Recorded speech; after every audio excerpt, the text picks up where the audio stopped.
If you want to be a supporter of my channel, please join my Patreon. On Patreon, that's where I'll be posting all my future videos before they ever launch.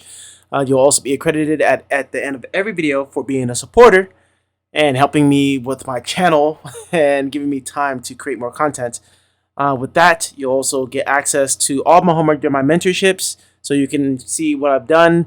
You will get my clip studio paint files of any of my artwork and projects that I'm doing, so you guys can really see how I set up my layers and also future worksheets that I am planning on making. All my educational content will be airing on Patreon before ever touching YouTube. So join Patreon, become a supporter, and thank you very, very much if you already have. See that? Yeah, yeah.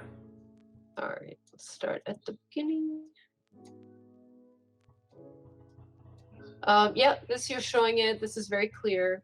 You can put an arrow like that. That's great. So this is the drawing I was talking about. Like if you had some dark tone back there, see how this kind of like you don't really know where to look relative to like what was in the everything a lot of what you're doing is like directing the eye, like showing people where to look. So for that, you kind of have to use light and dark. Yeah. And then I'm not sure how the perspective was, but it's, you know, a little bit like 3-point perspective. You'll as you do more of this stuff, you get used to just like a little bit more getting your perspective better, but you shouldn't have to fiddle with it too much. This is great. You got a good sense of the angle. It's just that the perspective on this building. Oh yeah, the especially on the windows. Yeah, I'm just drawing boxes. It's supposed to be like thumbnail-ish, right? So it wasn't supposed to be like super posh and super clean. But I don't know why. Like at the end of that page, I'm like, okay, I'm focusing more on cleanliness.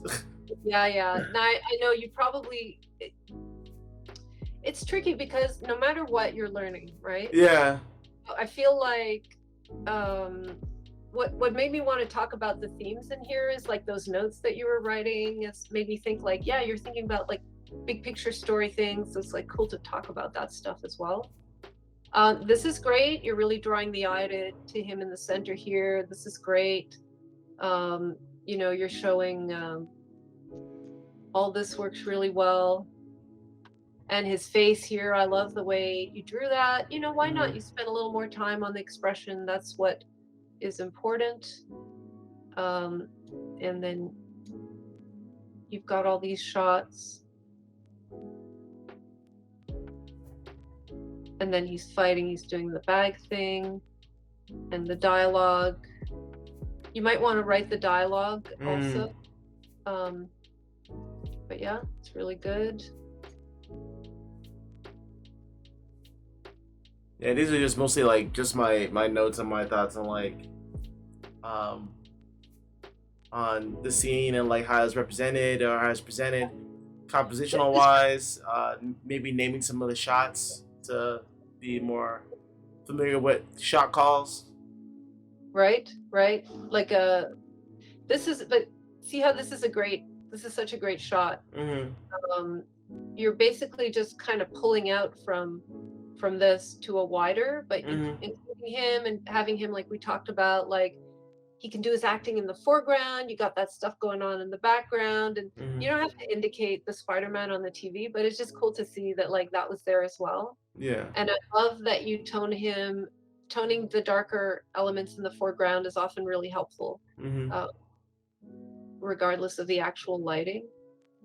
For this, I think he didn't need to be toned. He could have been even a little bit lighter. I feel like making him lighter would have maybe made you a little more conscious of that he's like, I know. I feel like it would have drawn attention, and then the bag can be a bit darker because it's in the foreground. I love these two drawings. Really, really great. These are more storyboard drawings, a little less thumbnails, but I'm glad that you're practicing doing this because I think, you know, you can practice. I feel like it was valuable, and I do really like these two drawings. I think they're very successful. You're showing the expression of the uncle, the beautiful composition, foreground elements, just the lighting, like it's super, super good. I really like these. Again, I think if you had just had a wash behind that's approximately like this color, you could make the bag a little darker. You could just put like a little a little bit of light behind Miles and have him stand out a little bit more, I think. Yeah. Like this. It actually works really well with this. Yeah. Him be because dark things recede and the brighter things kind of stand forth. Yeah. It's all great. It would have been nice. So here, they're fighting, and then this thing here, this transition. Yeah, it's a little unclear, sort of, what's happening here. And oh wait, let's see. It goes down. So he's fighting. Then he comes in to help him. He goes away. Does he give one last kick before he walks past? Okay, I had forgotten that. Yeah, I guess you kind of have that. I think what I'm seeing here is there's a lot of competition for what we really want to be looking at. So like all this detail here, I feel is taking the eye away from the important things. And you've got here kind of a tangent where you've got a lot of lines coming together that are unrelated in space and reality. So you kind of maybe want to overlap things a little bit more where there's no confusion of lines touching each other and joining up like that. They call it tangents. This is just minor things, but I think what it would be is if I were drawing it, I would focus more on the kid and everything else would just be like, really lighten the lines and make them simpler. Whatever you don't really want to look at, you're going to make it simpler. Okay. Yeah. And same thing here. There's a lot of visual busyness. Yeah. You want to be focused on the kid sitting down on his couch. And then you kind of zipped ahead, or oh no, it's this. No, I zipped ahead. It's like if you scroll down, you'll see them going into the. Yeah, there's all that business with the hand, the touch on the shoulder.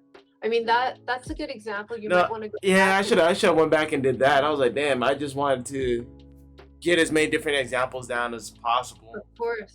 Well, we're doing this for 6 months. Like you could literally learn a month of material just based on this thing alone. Oh, okay. I mean, I'm a big fan of going deep, and like take your time and learn what needs to be learned from the material because it's all in there. You just need maybe a little guidance, like pointing out stuff. But I think you're really on the right track. Like, I feel like you've learned a lot about composition and already, just from like studying this and drawing it. I mean, you got some really cool, like this shot was interesting. You could draw more of the, so this is them going into, this is the back of them, which I didn't get from looking at your drawing, because you might want to do, sometimes in a situation like that, you might want to show them the other, make something smaller on your next thumbnail to show that like they're actually like walking into the light. Yeah. And then you show them coming into the light here. And then there's this great camera move that just kind of cranes around and up, and it's all one move. And you kind of have that here. And then instantly you get this great shot where you introduce the spider. Man, I just have so much admiration for these filmmakers. Yeah. Really, really good. And then, let's see. And then here's the beginning of the montage. So all that was good. Yeah, it's just in some of these. Here, let's zoom in. Like, you see how the line quality, it's just as bold and dark as what's going on with him? Yeah.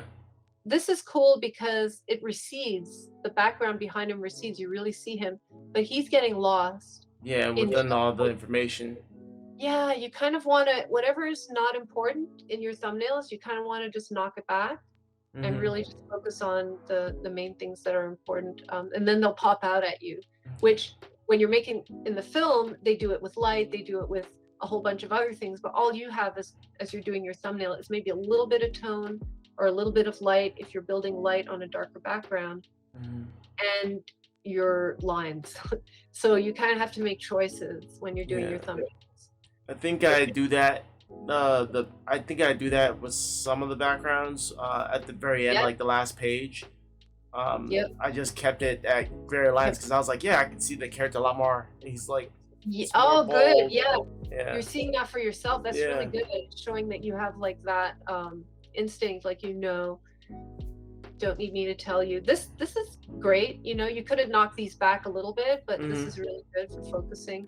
This is really great. Like, you definitely see a human form here, and Hmm. everything else is really simple. So, maybe this doesn't need to be as, again, it's just like, If I just although kept it this grayer, lighter. it's an important element, so I Yeah. guess, yeah. Yeah, it's all good.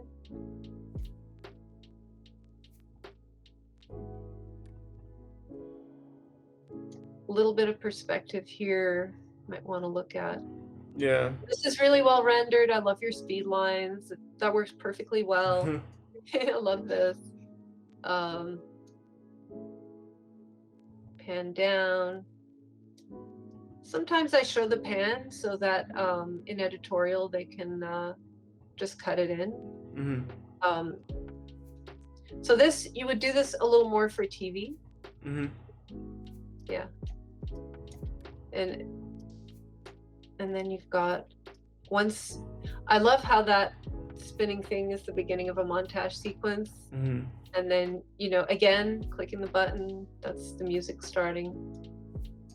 Sorry. I love how you drew this. Very expressive, very good. Hands look great. Such really, really good.